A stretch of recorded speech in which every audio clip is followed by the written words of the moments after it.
Can Henry Cejudo end Aljamain Sterling's reign at UFC 288 and become the GOAT? After putting the UFC's bantamweight division on blast for months, Henry Cejudo is finally set to return to the Octagon for a showdown with champion Aljamain Sterling. But will the King of Cringe bring the Funk Master's reign to an end at UFC 288 and reclaim the bantamweight title? And if he does, where would another championship victory leave Cejudo in the greatest of all-time debate? Let's get into it. Breaking down the fight. Cejudo and Sterling are set to throw down in the headliner of UFC 288, which will go down on May 6th in the Funk Master's backyard in Newark, New Jersey. It's a compelling fight, to say the least, as in Cejudo, you have one of the most decorated fighters in mixed martial arts history taking on one of the toughest outs in the game, Mr. Sterling. And let's be honest, another reason the fight's so intriguing is because Cejudo has an uncanny way of making people want to tune into his fights via his King of Cringe persona. Watching Cejudo cut promos or do interviews is often like looking at a car wreck. You know you could see something nasty that you'll want to forget, but you just can't look away. That said, Sterling has also taken heat over the years from his detractors for some of his comments and actions, especially following his championship win in 2021, which came via disqualification against the ridiculously dangerous Peter Yan. All that aside, from a technical standpoint, there's no doubt that this is a fascinating matchup, as noted earlier. In Cejudo, you have a fighter who brings an Olympic gold level, freestyle wrestling pedigree to the cage, impressive boxing, and a seemingly ever-improving MMA game. If you disagree, go and ask fighters like Zhang Weili, Davison Figueiredo, and arguably the greatest of all time, John Jones, why they headed to Arizona to be coached by Cejudo. It wasn't because the dude's short on combat skills and knowledge. With Sterling, you also have a fighter who is very, very well-rounded. While the current champ doesn't have the wrestling accolades of Cejudo, Sterling was an NCAA Division III All-American wrestler.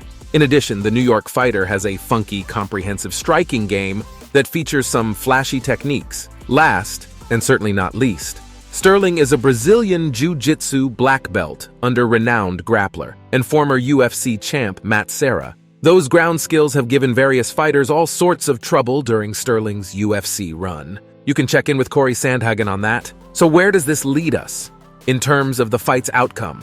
Well, before we get into that further, it is worth noting that Cejudo is coming out of retirement for this fight. As you may recall, after Cejudo defended the bantamweight title in May 2020 by stopping the legendary Dominick Cruz, he shocked the MMA world by announcing his retirement. Now, sure, in the grand scheme of things, 3 years may not sound like very long.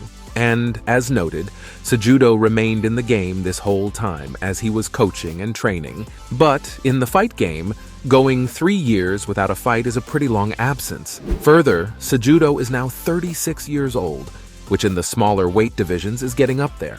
So could cage rust be a factor here? And/or could Cejudo have lost a step since he last threw hands with Cruz at UFC 249? It's certainly possible, right? We just can't say for certain until we see Cejudo throwing hands with Sterling.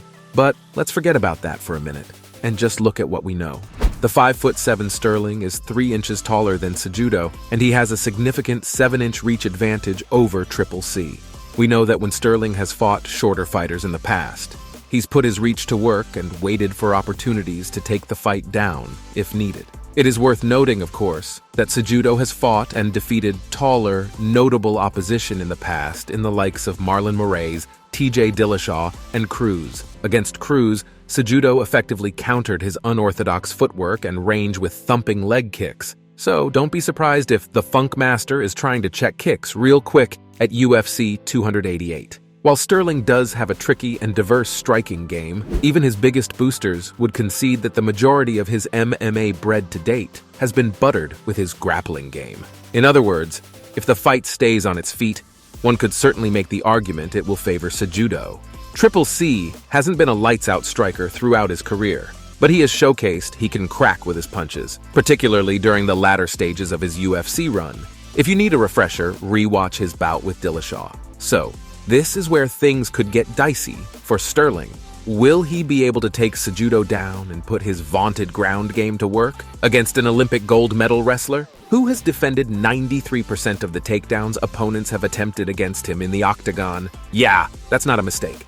Heading into UFC 288, Cejudo has a takedown defense of 93%. Not too many fighters who have fought top-tier contenders consistently can say that. Now, this doesn't mean, of course, that Sterling won't be able to get the fight down, or that during some sort of scramble, he's able to take Cejudo's back. Becoming an opponent's backpack, while Sterling hunts for a fight-ending choke, is something he's pretty good at. So, what's the verdict? Provided Cejudo hasn't slipped and his powers remain at their best, you can see why plenty of people believe the king of Cringe will reclaim the throne at UFC 288. Unless Sterling can put his jiu-jitsu to work for a prolonged period of time, his road to victory could be a very long and problematic one. All that said, if you look at the betting lines, there really isn't a sizable favorite heading into the fight. So clearly, there's also a sizable group of fans who think the Funk Master will reign supreme.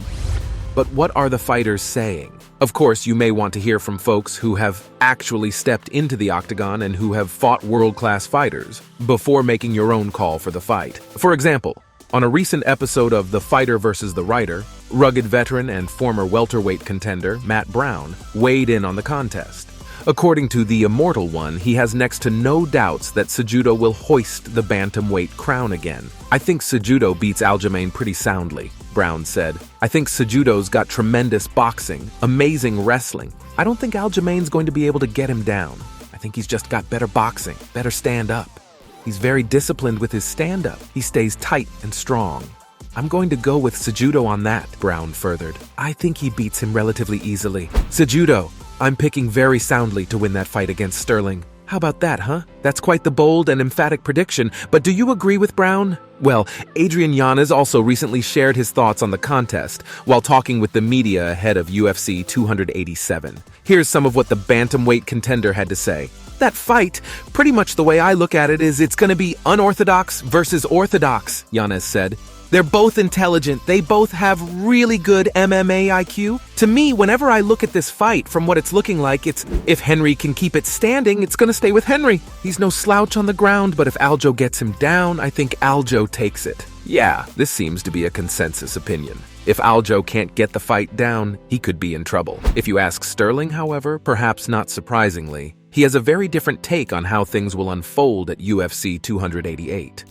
While talking with Inside Fighting, the champ predicted he'll pretty much cruise through Cejudo. I think I can stop him in the second round, said Sterling. That's the plan right now with the way I'm training. I think he's going to be tough to get out of there in the first round. I think it'll be a feeling out process, maybe trying to gas pedal him a little bit, get him on the back foot. If I can get him down, that'll be ideal. Once I get the takedown secured, I just pound him, and either he gives up his neck for the submission, or I pound him out. That's also quite the bold prediction. And what's Triple C take on how the fight will go? Cejudo, also not surprisingly, is predicting he'll have no issues taking out Sterling. While speaking with ESPN ahead of the bout, the former champ made this prediction.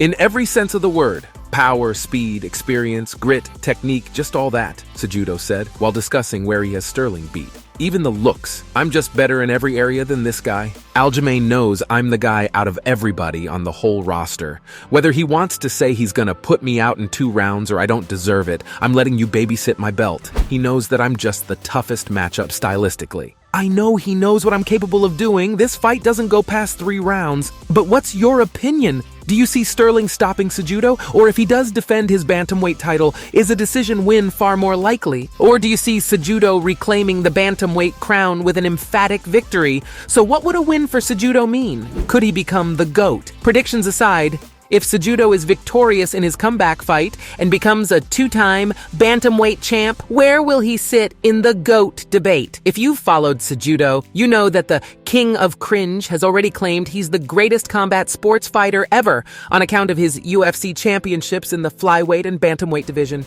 and his Olympic gold medal in freestyle wrestling. Not too many people who have walked this glorious earth can boast of a combat sports record that matches Cejudo's. Of course, who is the MMA GOAT and who may be the greatest combat sports fighter of all time are really different conversations. In terms of the latter, and as noted, it's certainly true what Cejudo has done in his athletic career is ridiculously impressive.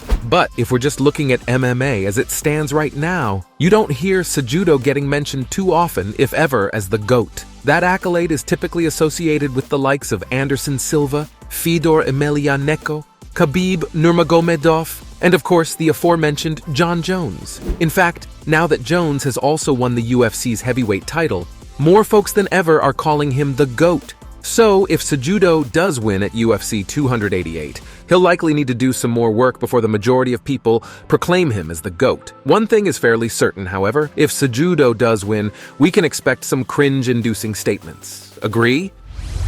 If you enjoyed this video, please be sure to click the thumbs up icon and to subscribe to KO Central MMA.